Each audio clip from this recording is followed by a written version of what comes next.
We're selling it!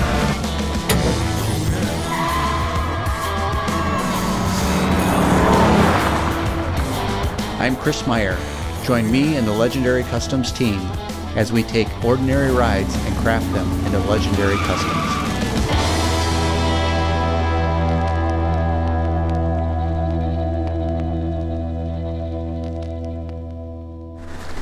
All right, if you're putting a 52, 48 through 52 Ford onto a Crown Vic, the step will need to be altered. Second fin, you're going to cut to fit the frame. So this will actually go up and over into this. So this will stay. It's going to be altered and higher to go around the frame, and you'll still have a little bit of step, but you are going to have an alteration just like that. Zach, are you cutting on this side of the line or this side? This side. So this front will be gone on this fin? Yeah. Okay. Well, yeah, that's just tape. I gotta cut along this. Yep. All right, so that's what's going on. Because, as you can see, you altered the fender, and your step has to go over the top of that also. Zach, most talented, put this thing back together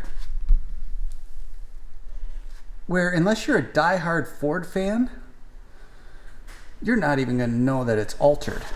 Again, this is welded together. We have to body work it and fill it, obviously. Bring that out.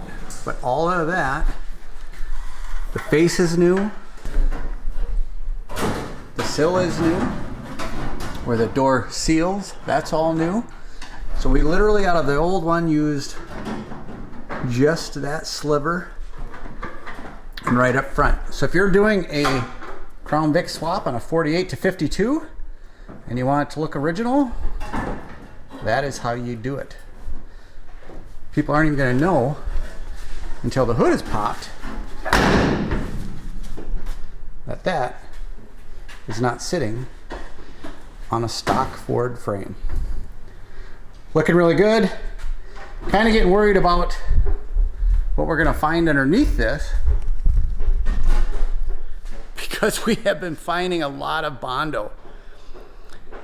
I don't think the Bondo is covering rust in most areas. Some areas it definitely was, but I think the Bondo is covering big dents, and you can't just fill dents with Bondo and expect them to last. So we have to correct that and just flatten it out.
So these side steps basically would not work. So, and this area was just full of rust, and as you've seen, a lot of Bondo. So Zach totally redid those. This worries me somewhat. There's a 1/4 inch of Bondo on almost everything. Now, Bondo's not a bad thing. Almost every show car on the face of this earth uses it to make it perfectly flat. But Bondo a 1/2 inch thick in some areas, an inch thick in other areas. That's not good at all. Now what Jeff is working on is we have a nice radiator with a shroud built for a 52.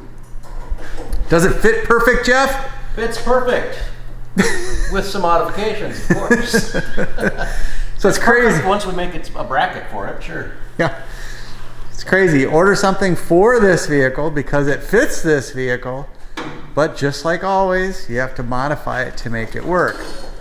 So that's what he's doing now. This is the radiator shroud that holds them. He's going to make a bracket that goes on that, but in the meantime, he has to get the AC parts off of the Crown Vic. Those will be replaced with flexible. That's what he is doing. Now on this side, you can see Zack has rebuilt the front part of the step. He's going to rebuild the back part later today.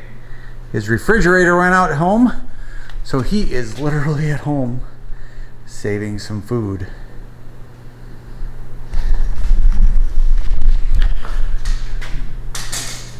Harold, Donna, don't know who you are, but this vehicle is going to change quite a little bit, so that's probably one of the last times you're going to see that. So if this was your vehicle at one time, comment below. If you know if you've seen this vehicle somewhere on a show, comment below. What part of the country was it?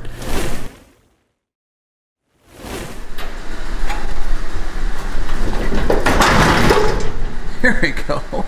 The radiator fits as it should. It is built for this vehicle specifically.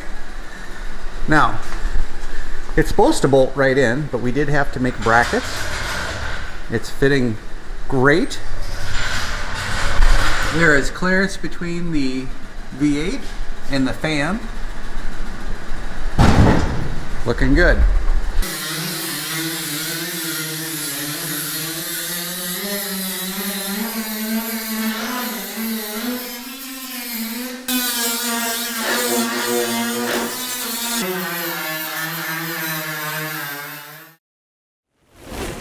So, as you've been watching the videos, you know that the steps need to be totally reconstructed to fit around the Crown Victoria frame.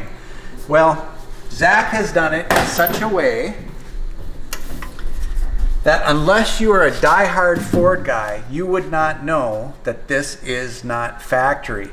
Replace the entire inner section, the steps themselves, stretch them, widen them to fit over the frame, and this is slightly higher than what it would have been the other way. This back part was all beat to heck. The good thing is it was dense. Same thing we found in the Willis truck. Dents are easier to fix than rust, but in this case, we actually Zack actually cut out the entire panel and replaced it because we looked at it, and to make this body line the best, we decided to cut it out and redo it. So all of this is brand new metal. Here's what's concerning. This spot right here, this is almost a ½ inch of Bondo. I will say this 100 times, Bondo is one of the best tools that you can have for restoring a vehicle. Every person on this earth uses a glaze or a Bondo of some sorts when it comes to getting these bodies laser straight.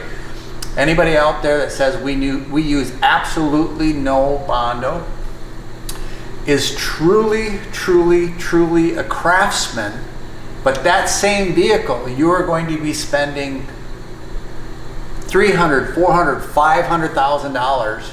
Like there's a gentleman up in Minneapolis, St. Paul that builds aluminum cars. He is amazing at his work. Look him up on YouTube if you want. But his aluminum is the finish. He truly uses no Bondo. But a vehicle from him is $300,000, $400,000, $500,000. So it can be done, but for a budget project, it cannot be done inexpensively. So we will use Bondo and glaze to make these big expansive panels straight. You just have to. So anyway, long explanation about that. But these are turning out great. The passenger side, the driver's side, they look awesome. Under the hood, we ordered a 4-core aluminum radiator that is built specifically for a 52. This intake will drop right to here, so a hose will be easily done, and the lower one is very close to the lower intake or output of the water pump. So working good. It has a shroud on it along with the fan that will be a puller that will help keep it cool. That's necessary for the V8. Now, it is getting tight in here. There's not a lot of room on a 52, where with the 60s, this fender came out straight, it gave us an extra foot in here. So we have to figure out the air intake, make that work. We have to figure out a battery location. We're actually thinking about putting it on the inside of the truck, in the rear, back by the seat. So just small things that we have to figure out. There is no book on how to do this. You have to engineer on the fly for many things. Let's go to the rear.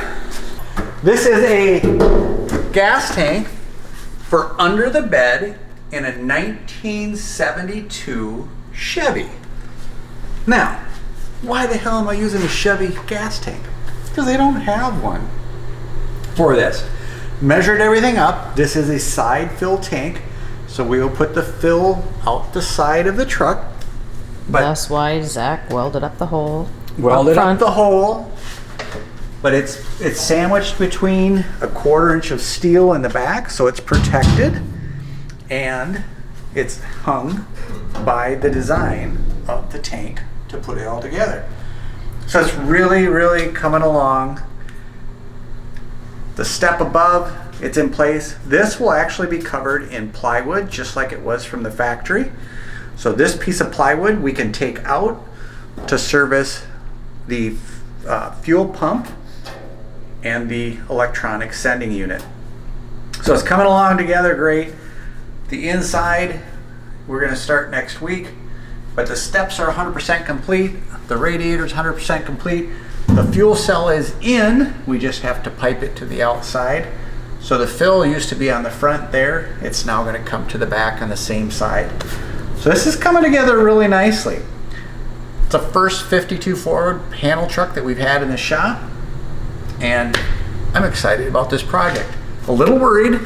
I mean, we're gonna try to find new, the metal actually is cracked underneath here. So we're gonna try to find new rear doors. If you have a set of doors for a 52, 48 through 52 Ford truck, we would love to hear from you. Comment, send me a message. We're not desperate for doors, but if we can find a decent set. Well, at least that one. Well, if we can find a decent set for affordable, we can fix these, but sometimes buying something that isn't as bad shape is cheaper than fixing what's here. So if you got them, message us. But no, it's coming along good. The sunroof is gone. The vent. So anyway, that's where we are. We are week 5 in, maybe 6. I'm losing track, but I am very proud of the guys for getting it to this point. Thank you all for watching up to this point. There is so much more to come. Please stay tuned. Please keep tuning in each and every week. And thank you very much. If you have a project that's sitting in your garage that you have not gotten around to for eternity and you want to get it done, send me a message. We are currently 2 years out on our projects. So if you want it to get it in here, you have to plan for it. We appreciate you. Keep watching. A lot more to come. We're out of here.